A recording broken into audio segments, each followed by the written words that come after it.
Hello everybody and welcome to yet another video on the Warlock specific guide to each encounter in Blackrock Foundry on normal and heroic difficulty. As always, this is Draven Rennick from the US Argera server, bringing you my personal recommendations for Hans'gar and Franzok. Today's spec is going to be Demonology, and we're going to take a look at the talents, both offensive and defensive, for this fight, the Glyphs, useful add-ons, the Warlock specific tips regarding mechanics, the opener, general DPS knowledge for this fight, sub 20% on this fight, and Warlock specific tips to boost your DPS. So let's jump right in and take a look at the talents we've chosen for this fight. For this fight we have two separate tiers, if you will, of talent choices regarding offensive capabilities. If you are less comfortable with this fight, or with the spec in general, I recommend you use the following: Grimoire of Service, Archimonde's Darkness, and Demonic Servitude. The reason I make this recommendation is because this spec is going to require a lot less finesse in playing. By having Demonic Servitude, which is going to make up a huge chunk of your DPS, you can kind of think of it as free passive damage, and it lets you focus more on the fight specifically. Now, this is not the optimal DPS setup. The ideal setup for this fight, if you're more comfortable with the spec and more comfortable with the encounter, is to use Grimoire of Synergy, Archimonde's Darkness, and Cataclysm. The reason for this is the cleave damage off of Cataclysm, as well as the 15% buff Grimoire of Synergy, is going to pay out in huge dividends for your overall DPS, considering a lot of your damage is going to be cleave damage as a Demonology Warlock. Now, with that said, I also want to touch on the defensive talents that we can use for this fight. If you're really good about actively using your defensive cooldowns and your mitigation, then there's no reason for you to opt in for the passive damage reductions, in which case I would recommend Soul Leech or Dark Regeneration, again depending on if you want that one extra cooldown to pop, Sacrificial Pact, and not using any of the damage reduction glyphs. If you are rather forgetful when it comes to remembering your defensive cooldowns, I would recommend you take the passive defensive things. This would include Soul Leech and Soul Link. Additionally, with that, if you choose Soul Link, I would recommend that you pick up the glyph Eternal Resolve. This will give you a total of 30% damage reduction mitigation. You don't have to think about it, you don't have to use it, it's always going to be there. Now, you do lose the capability of solo soaking a smash, or popping a defensive because you're a little slow getting out of a stamper, but if you choose, it's nice to have that passive mitigation. Personally, because I find that I tend to forget to use certain abilities, I oftentimes will just opt in for the passive damage reduction, and it's one less thing to keep track of. But everybody's different. With that being said, we can then move on to the glyphs for both offensive and defensive capabilities. This fight's rather standard. There's not a whole lot going on with glyphs. I would recommend choosing Life Tap so that you get a healing debuff shield on you rather than just absolutely sucking your life. I thought it's a little easier for healers. I take Hellstone because it's great to have the extra 100% healing as a hot, as opposed to the upfront healing that Hellstone gives you. And the last one, again, if you're not using Soul Link, you have a few options.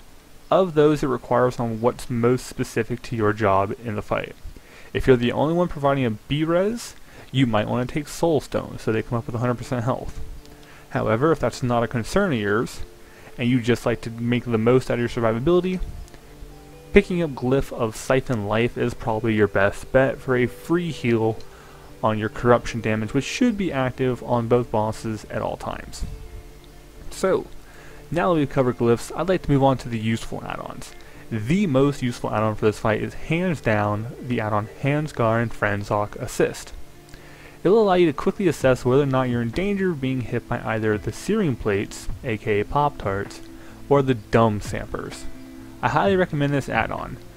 The way it works is basically, you're going to have a little bar at the base of your screen or wherever you choose to put it, and it's going to be active when you're standing on the middle aisle in between the conveyor belts for this fight. Now, if you're not familiar with it, the conveyor belts actually act as safe zones. You can effectively split them into 3 pieces: the far left of this little aisle, the middle of the aisle, and the far right of this aisle. Each one takes about 1 step to get to. So if you're staying on the far left, 1 step to the right will get you in the middle, 1 more step will get you to the right side of this thing. Very small distance to travel, but that small distance makes all the difference in this fight in determining whether or not you're going to min-max your DPS.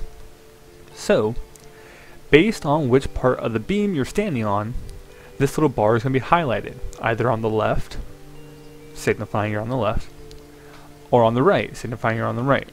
If you're perfectly in the middle, which is not advised, but if you're perfectly in the middle, it won't be lit up at all. This lets you quickly determine and keep track of basically whether or not you're likely to get hit by things. You'll be able to see throughout the video, there's a couple times where I'm able to quickly move or make adjustments to my position based on where I'm standing because this add-on keeps me informed. This is particularly useful in the dumb stamper phase, but more on that later. So, Warlock specific tips as they relate to the mechanics. I would strongly recommend, prior to the fight, you set up your personal Warlock portal, the demonic circle teleportability, on one side of either of the beams that run down the middle of the room, so you can teleport there during the dumb stampers and have the easiest time possible staying alive. More importantly, I would encourage you to set it on the outside of that beam, but make sure you face inwards towards the middle when you do the initial cast. So, when you teleport there for dumb stampers, you'll also be facing towards the middle, which is ideally where the boss will be tanked.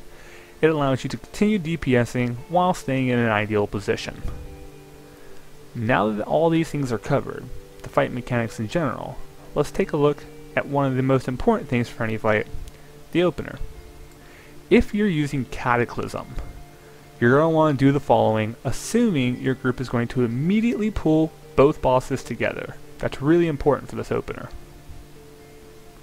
Begin by pre-potting and pre-casting Soulfire at Franzok when your group's pull counter gets to about 4 seconds. Follow that up by casting Corruption on Franzok. Then immediately swap to Hans'gar and also apply Corruption. Follow that up with either a cast of Shadow Bolt, mostly to fill time while your tanks bring them together, or if your group uses Heroism or Bloodlust on the pull, use Summon Doomguard. Next, immediately pop all your cooldowns, go into Metaform, and cast Cataclysm underneath both bosses, which is going to apply Doom and do some hefty damage. Follow that up with as many casts of Chaos Waves as you have. This will vary depending on whether or not you have the tier 17 4-piece. Now, if you've opted into taking the Demonic Servitude talent, you will want to do the following opener. Begin by pre-potting and pre-casting Soulfire at Franzok when your group's countdown timer gets to 4 seconds. Follow that up by casting Corruption on Franzok.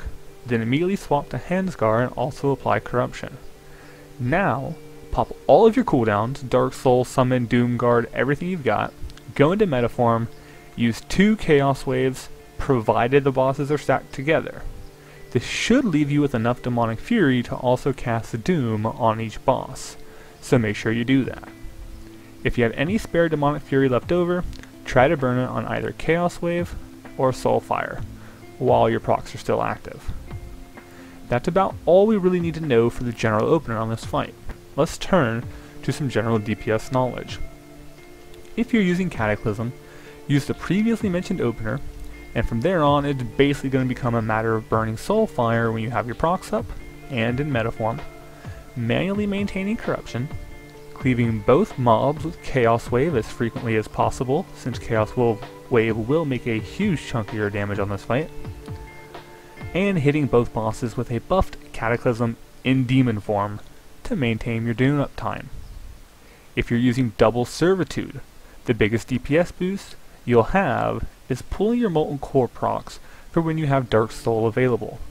If you notice that you're going to cap your Demonic Fury or your Molten Core procs, just make sure to jump into meta and dump some of that Fury or the excess Molten Core procs, if you've got more than 6 or 7. If you don't have excess Molten Core procs, feel free to jump your Fury on Chaos Waves, providing you will have full stacks for when both mobs are out, or a touch of Chaos. Additionally, make sure you maintain your Doom on both bosses, as well as your Corruption. Lastly, when you use Summon Doomguard, provided you're not spec'd into Double Servitude, it is largely up to when your group is going to use Heroism or Bloodlust. In a nutshell, when using Cataclysm, cast your Summon Doomguard when the group casts Heroism/Bloodlust. When using Demonic Servitude, cast your Doomguard whenever you have the highest number of procs up, as well as having Dark Soul active. The final 25% of the fight becomes very straightforward for either talent choice. Simply spam Soulfire continuously. Make sure to use your second potion when you have Dark Soul active. If you won't have Dark Soul active for the remainder of the fight, then try to line your second potion up with your strongest DPS procs, be it Trinket or your Legendary Ring. Finally, let's take a look at Warlock specific tips to boost your DPS. For Hans'gar and Franzok, there's not a whole lot of padding you can do or mechanics you can cheese to squeeze out extra DPS. However, a few things are worth noting. 1. Don't get killed by either solo soaking a body slam without a defensive cooldown. 2. Don't get killed by a dumb stamper or the searing plates. And 3. Now this one only pertains to when you're playing the Cataclysm setup. If you've chosen Cataclysm, then you can potentially make the most of your DPS by properly planning when to use that Cata outside of the opener. Because the first Searing Plates phase ends when Franzok is at 70% health, and the first Dumb Stampers phase ends when Hans'gar is at 40% health, if you're on top of your game, you can save up your Hand of Gul'dan/Chaos Wave procs ahead of time, and at these 2 points in the fight, if you're proper about your timing, you can pre-cast a buffed Metaform Cataclysm while the boss who is previously creating the environmental threats is jumping back into the fight. If timed well, your Cataclysm will go off right after he lands, thus refreshing his Doom debuff and giving you the full damage potential for Cataclysm. If done properly, you'll get this cast off before he has a chance to leap away and body slam someone. Lastly, I do want to take a moment and talk about the Hans'gar and Franzok Assist add-on. What makes this add-on so particularly useful, largely, is the Dumb Stamper phase. When Dumb Stampers roll around, what you want to try and do, if you didn't put a portal up, is use either of the middlemost lanes, face the boss, and stand on the beam. From here, you really only have to strafe left and right because you're at the intersection of 4 plates. These 4 plates will never land at the same time. And, if you time it properly, the 2 behind you, if you set your port up on the outmost portion of that beam, will also never land at the same time. This allows us to do some pretty nifty things.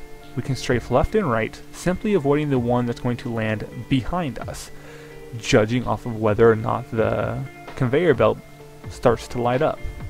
If the conveyor belt behind you lights up, simply strafe to the other side. When that one lights up, strafe back. You can rinse and repeat that as many times as you need to, and you never get hit by the Dumb Stampers. You don't have to worry about the ones in front of you, provided your Hans'gar and Franzok Assist add-on is letting you know that you're not either in the middle or on the side of that Dumb Stamper. Keeping this in mind is going to be key to pumping out the highest possible DPS you can on this fight. Well everybody, thank you for stopping in, checking out this video. If it helped you, please like or subscribe.